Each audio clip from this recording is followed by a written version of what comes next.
आज हम आप लोगों को जो एमपीपीएससी प्रीलिम्स 2021 की परीक्षा आने वाली है जून माह में, उसके बारे में बताएंगे कि वो उसको अपन कैसे क्वालिफाई करें। क्योंकि बहुत सारे बच्चे ऐसे हैं जो बार बार प्रीलिम्स दे रहे हैं लेकिन उनका क्वालिफाई नहीं होता। कई बार देखो मेहनत भी बहुत करते हैं, कभी 1 नंबर, कभी 2 नंबर, कभी 4 नंबर से रुक जाते हैं। तो उनको क्या करना चाहिए कि उनका प्रीलिम्स आसानी से क्वालिफाई हो जाए। तो सबसे पहले तो ये देखना चाहिए कि कितने सब्जेक्ट आते हैं प्रीलिम्स में, कौन कौन से पोर्शन आते हैं। तो सबसे पहले आप देखोगे कि भारतीय राष्ट्रीय आंदोलन या पूरा अपन कहेंगे भारत का इतिहास, इसमें तीनों पार्ट आ जाएंगे, प्राचीन भारत, मध्यकालीन भारत और आधुनिक भारत। दूसरा भारत का संविधान, इंडियन पॉलिटी। तीसरा विश्व एवं भारत का भूगोल। चौथा भारतीय अर्थव्यवस्था, इंडियन इकोनॉमी। और पांचवा सामान्य विज्ञान। ये जो 5 विषय हैं, ऐसे सब्जेक्ट हैं जो ट्रेडिशनल है, जिनको परंपरागत माना जाता है। इसको अपन हिस्ट्री, पॉलिटी, ज्योग्राफी, इकोनॉमी का मतलब बोलते हैं और ये परंपरागत हैं, इनमें कुछ नया नहीं होता है। अब अपन ऐसे सब्जेक्ट पर आते हैं जो आजकल एकदम नए हैं और ज्यादातर इंपॉर्टेंस है उनका। तो सबसे पहले करंट अफेयर्स, और फिर है मध्य प्रदेश सामान्य ज्ञान। उसके बाद संवैधानिक संस्थाएं जोड़ी हैं, पॉलिटी का हिस्सा है। कंप्यूटर, खेल और पर्यावरण, ये ऐसे टॉपिक हैं जिन्हें अपन हॉट टॉपिक कहते हैं। और ये वर्तमान एमपीपीएससी के पिछले 6, 7, 8 प्रीलिम्स में देखोगे तो इनका पोर्शन ज्यादा हो रहा है। लगभग 60 से 70 क्वेश्चन लगभग इन्हीं पोर्शन से आते हैं। अगर आप हिस्ट्री, पॉलिटी, ज्योग्राफी, इकोनॉमी को बिल्कुल भी ना पढ़ें और अगर यहां से आप पूरे के पूरे सही करें तब भी आपका प्रीलिम्स क्वालिफाई हो जाएगा। जिन लोगों का प्रीलिम्स क्वालिफाई नहीं होता है वो करते क्या है कि हिस्ट्री लगे हुए हैं पढ़ने, पॉलिटी लगे हैं पढ़ने, लेकिन पता चला हिस्ट्री से 4 क्वेश्चन आए, केवल पॉलिटी से 2 ही प्रश्न आए। यहां उन्होंने ध्यान नहीं दिया, कंप्यूटर नहीं पढ़ा, स्पोर्ट्स बहुत अच्छा से नहीं किया, पर्यावरण बहुत अच्छे से नहीं किया, तो पता चला यहां उनके अच्छे खासे गलत, लेकिन यहाँ पूरे सही है। 30 क्वेश्चन आए थे, 30 में से 30 सही। यहाँ पता चला 73 में से 70 में से 20 ही सही है, 50-60 क्वेश्चन रह जाते हैं। तो प्रीलिम्स क्वालिफाई करने के लिए हमें टारगेटेड पढ़ना पड़ेगा। टारगेटेड मतलब कि हमें किस चीज पर ज्यादा फोकस करना है। ऐसा नहीं है कि अब हम लोग क्या कर रहे हैं, पूरा सिलेबस बहुत अच्छे से कर रहे हैं और करना भी चाहिए क्योंकि बहुत समय है। लेकिन जब हम एग्जाम देने जा रहे हैं उस वर्ष हमें हमेशा ये सोचना चाहिए कि कौन कौन से पोर्शन ऐसे हैं जिनमें हमारा एक भी प्रश्न गलत नहीं होगा, अर्थात जिनका सिलेबस बहुत छोटा है, लिमिटेड है। और लिमिटेड का आशा है कि 10 पेज 20 पेज है, उन्हीं में से आना है, आंसर सही होंगे पूरे के पूरे। तो अपन एक लगभग अनुमान देखते हैं कि किस में से कितने प्रश्न आते हैं। तो करंट अफेयर्स से आप प्रतिवर्ष देखोगे 8 से 10 क्वेश्चन आते हैं लगभग प्रतिवर्ष। मध्य प्रदेश सामान्य ज्ञान अपन एमपीपीएससी देने जा रहे हैं हम लोग, तो निश्चित रूप से मान लीजिए आप हर बार 25 से 30 प्रश्न आपको मिलेंगे एमपीपीएससी प्रीलिम्स में। संवैधानिक संस्थाएं जोड़ी गई हैं। पहले SC/ST एक्ट था, मानव अधिकार आयोग था, उससे आते थे 10 से 15 क्वेश्चन, लेकिन उसको हटा करके अब क्या कर दिया गया उन्होंने, संवैधानिक संस्थाएं जोड़ दी गई जो कि पॉलिटी का पार्ट है, तो उससे लगभग 10 प्रश्न। कंप्यूटर, चूंकि वर्तमान कंप्यूटर युग है तो इससे तो प्रश्न को पूछना ही है, इसके बगैर वो प्रश्न मतलब पेपर नहीं बना सकते। तो कंप्यूटर से भी हर एग्जाम में प्रश्न आएगा, इसमें भी आता है।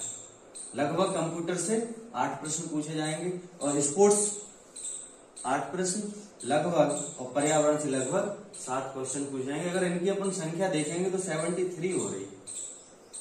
73 का मतलब है कि अगर आप पूरे के पूरे सही करके आते हो तो आपके प्रीलिम्स क्वालिफाई हो गए, लेकिन पूरे सही नहीं होंगे, हो सकता है कुछ क्वेश्चंस ना आए। तो 10 में से अपन को करंट अफेयर्स तो ऐसा करना ही पड़ेगा कि अपने कम से कम 9 मार्क्स आ जाए, 1 आध प्रश्न गलत गुंजाइश हो जाएगी। ऐसे ही एमपी में तो क्या है कि एक भी की गुंजाइश नहीं होनी चाहिए, क्योंकि बहुत लिमिटेड है, छोटा है, आसानी से पूरे हो सकते हैं। अगर 30 प्रश्न आ रहे हैं तो आपके 28 सही होने चाहिए। ऐसे ही संवैधानिक संस्थाएं तो और ज्यादा है, इसमें तो 10 में से 10 सही होने चाहिए, लेकिन एक की गुंजाइश अपन यहां भी रख लेते हैं। कंप्यूटर बहुत छोटा है सिलेबस, ज्यादा बड़ा नहीं है। तो इसमें से 8 अगर प्रश्न आते हैं तो अपने लगभग 6 सही हो, एक तो यहाँ भी गलत हो जाए और खेल में भी एक आध गलत हो जाए और पर्यावरण में एक आध 2 गलत हो जाए, उसके बाद भी आपके 64 मार्क्स आ जाएंगे। अब आपने बिल्कुल भी ट्रेडिशनल नहीं पढ़ा तब भी आपके 64 मार्क्स आ गए। चलो 64 भी नहीं आते हैं, 60 आ जाते हैं। ये आपने पोर्शन बहुत अच्छा कर लिया तो आप समझ लीजिए आपके 60 मार्क्स 100% सही हो जाएंगे। अब बात आते हैं भारतीय राष्ट्रीय आंदोलन की, क्योंकि अपने इतनी अच्छे से हिस्ट्री है भारतीय राष्ट्रीय आंदोलन की, क्योंकि अपने इतनी अच्छे से हिस्ट्री पढ़ी है तो निश्चित रूप से अगर वो 4-6 प्रश्न पूछेगा तो अपन 50% तो कर ही देंगे, कोई उसमें दिक्कत नहीं हो सकता है ज्यादा कर दें। तो अगर अपन इन सब में 50% भी करते हैं, जैसे 5 में से 2 ही सही कर रहे हैं, इकोनॉमी में 3 गलत हो गए, इसमें भी हम गलत कर रहे हैं, तब भी हम 10 से 12 क्वेश्चन 13 क्वेश्चन सही कर देंगे। और 60 में अगर हम 13 प्लस कर दें कितने हो जाएंगे? 73।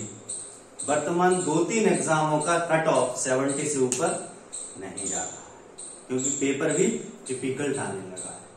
तो ये हम इस तरीके से टारगेटेड पढ़ें कि हमें इन जो पोर्शन है इन पर बहुत मतलब 0 टॉलरेंस वाली नीति अपनानी है कि एक भी प्रश्न इनसे गलत नहीं होना चाहिए। हिस्ट्री इतनी है कि आप कितना भी पढ़ोगे उसे, अगर वो टिपिकल प्रश्न पूछ लेगा तो आप सही नहीं कर ही नहीं सकते। लेकिन एमपी में आप पूरे के पूरे सही कर सकते हो, करंट अफेयर्स पूरा सही हो सकता है, कंप्यूटर पूरा सही हो सकता है, स्पोर्ट्स एकदम पता है कि सही हो सकते हैं। प्रीलिम्स क्वालिफाई करने का सबसे अच्छा तरीका है कि हम टारगेटेड हो जाएं कि हमें किन सब्जेक्ट्स में एक भी प्रश्न गलत नहीं करना है, और बकाया तो हम बहुत अच्छे से पढ़ ही रहे हैं हिस्ट्री, पॉलिटी, ज्योग्राफी। तो जिन लोगों का भी प्रीलिम्स क्वालिफाई नहीं होता है वो टारगेटेड होकर नहीं पढ़ते हैं, सिर्फ इसीलिए नहीं क्वालिफाई। नहीं तो एमबीपीएससी का प्रीलिम्स निकालना बेहद आसान है, बहुत आसानी से निकाला जा सकता है, कभी नहीं रुकता है। कुछ लोगों का प्रीलिम्स कभी नहीं रुकता, इसीलिए नहीं रुकता क्योंकि उन्हें पता है, वो ये पोर्शन पढ़ते ही नहीं है, क्योंकि एक बार पढ़ लिया उनका हो गया साउंड, उसके बाद सिर्फ ये वाला पोर्शन पढ़ना है। ठीक है, तो ध्यान रखना है जब भी अपन एग्जाम देने जाएं 2021 का, तो अभी 2-3 महीने हैं, इसको बहुत अच्छे से पढ़ के जाए, आपका 100% प्रीलिम्स क्वालिफाई हो जाएगा, रुकेगा नहीं। ठीक, चलिए बात कर रहे हैं कि व्यक्ति सोचता क्या है, थिंकिंग क्या है। व्यक्ति जैसी थिंकिंग करेगा वैसा ही वो बन जाएगा, उसमें कोई दो राय नहीं है। एपीजे अब्दुल कलाम ने भी कहा है कि हर व्यक्ति को बड़ी सोच रखनी चाहिए, छोटी सोच रखना अपराध है। भाई हमें सोचना है, हमने सोचा हम चपरासी बन जाए, और एक जन ने सोचा हम अमेरिका के राष्ट्रपति बन जाए। सोचने में क्या हो रहा है? कुछ नहीं तो है, हम तो सोच रहे हैं हम तो पूरे विश्व के राष्ट्रपति बन जाएंगे, और एक सोच रहा है हम केवल चपरासी ही बन जाए। तो सब सोच का ही अंतर होता है, और इंसान जो है वो वास्तव में कुछ नहीं है। इंसान जो लगता है कि हड्डियों का ढांचा है, वो कुछ नहीं है, केवल विचारों का एक पुतला मात्र माना जाता है कि उसके जैसे विचार होते हैं वो है एक्चुअल में। तो सोच के बारे में हम 1-2 आपको चीजें बताते हैं कि किस तरह व्यक्ति सोच से ही बहुत आगे बढ़ जाता है। जैसे एक बिल्डिंग बन रही थी, एक बिल्डिंग का निर्माण हो रहा था, उस बिल्डिंग में कुछ मजदूर काम कर रहे थे। तो उन मजदूरों में से 3 मजदूरों को लिया गया, और उन मजदूरों में अलग अलग जाकर के उनसे क्वेश्चन पूछे गए कि क्या क्या आप सोचते हैं। तो पहले मजदूर से क्वेश्चन पूछा गया अलग ले जाकर के कि आप यहां क्या करते हैं। तो उस मजदूर ने कहा कि हम यहां मजदूरी करते हैं, और ईंटें उठाना, मसाला बनाना, ये सब हमारा यहां पर काम है। ठीक है, दूसरे मजदूर से जाकर के अलग से पूछा गया कि आप यहां क्या करते हैं। तो उसने कहा कि हम पढ़े लिखे हैं, लेकिन बेरोजगारी की वजह से हम यहाँ पर घर वालों को, परिवार को चलाने के लिए, अपना पेट पालने के लिए काम करते हैं, लेकिन हम पढ़े लिखे हैं। दूसरे मजदूर से पूछा गया, इस मजदूर की सोच इससे थोड़ा सा बेहतर लिखी थी कि वो उसने कहा कि हम पढ़े लिखे क्या है, बेरोजगार, हम पढ़े लिखे बेरोजगार। अब तीसरे मजदूर से जाकर के पूछा गया कि आप यहां क्या करते हैं, तो उसने कहा मुझे बहुत गर्व है कि मैं इस बिल्डिंग को बनाने में अपना सहयोग दे रहा हूं और मुझे अपने काम से बहुत प्यार है। मैं ऐसा महसूस करता हूं कि जब ये बिल्डिंग बनकर तैयार हो जाएगी तो यहाँ बहुत बड़े बड़े अधिकारी कर्मचारी बैठेंगे और मैं सोचूंगा कि ये बिल्डिंग मैंने बनाई थी। ऐसा उसने उनको बताया। उसके पश्चात इन तीनों का नाम लिख लिया गया, कॉन्टेक्ट नंबर लिख लिए गए और उसी व्यक्ति ने 10 साल बाद पुनः एक सर्वे किया, 10 वर्ष बाद सर्वे किया और कहा, फिर से पहले मजदूर को बुलाया, उसको देखा कि क्या परिवर्तन आया, हम आए थे, तो उसने कहा सर कुछ नहीं, हम तो बढ़िया अपना काम कर रहे हैं, मजदूरी कर रहे हैं, आज भी हम खुश हैं और मजदूरी कर रहे हैं बढ़िया, वही ईंटें ढोना, बेलदारी करना और गारा बनाना हमारा काम है। इस मजदूर के व्यक्तित्व में उसके कोई भी अंतर नहीं आया, जैसा वो था वैसा ही है, क्योंकि उसने सोच रखा था कि हम मजदूरी ही करेंगे। अब दूसरे मजदूर के पास गए, भाई 10 साल बाद आपने क्या किया है, तो ये जो मजदूर था ये अब ठेकेदार बन गया, क्योंकि पढ़ा लिखा था, उसकी सोच में पहले वाले से थोड़ा सा अंतर था, तो अब वो मजदूरों को इकट्ठा करता है और दूसरे बिल्डर को दे देता है, क्योंकि वो उसने कहा था कि हम पढ़े लिखे बेरोजगार हैं, हमारा काम नहीं लेकिन मजबूरी में हम ये कर रहे हैं, तो उसकी सोच में थोड़ा सा अंतर था इस वाले से, इसीलिए वो मजदूरों का ठेकेदार बन गया। अब वो मजदूरी नहीं करता है।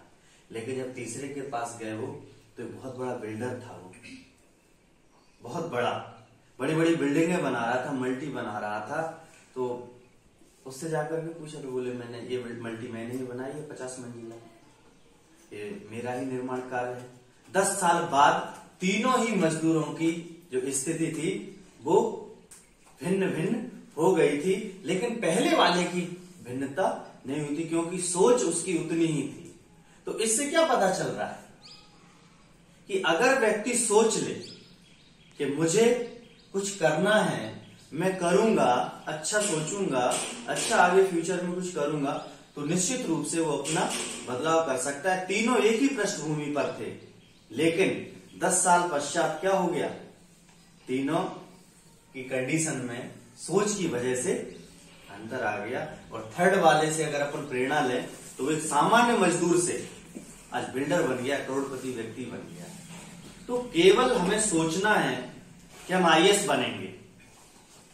सोचने में क्या जा रहा है, हम सोच तो सकते हैं ना कि हम IAS बनेंगे, तो बनेंगे, उसके लिए हम क्या करेंगे, प्रयास करेंगे। ठीक है, तो आज आप लोगों के लिए हमने ये वाली बात बताई, इसको ध्यान रखना और हमेशा अच्छी थिंकिंग रखना है, हाई थिंकिंग रखना है, क्योंकि हमारी थिंकिंग पर किसी का भी बस नहीं। Okay, thank you.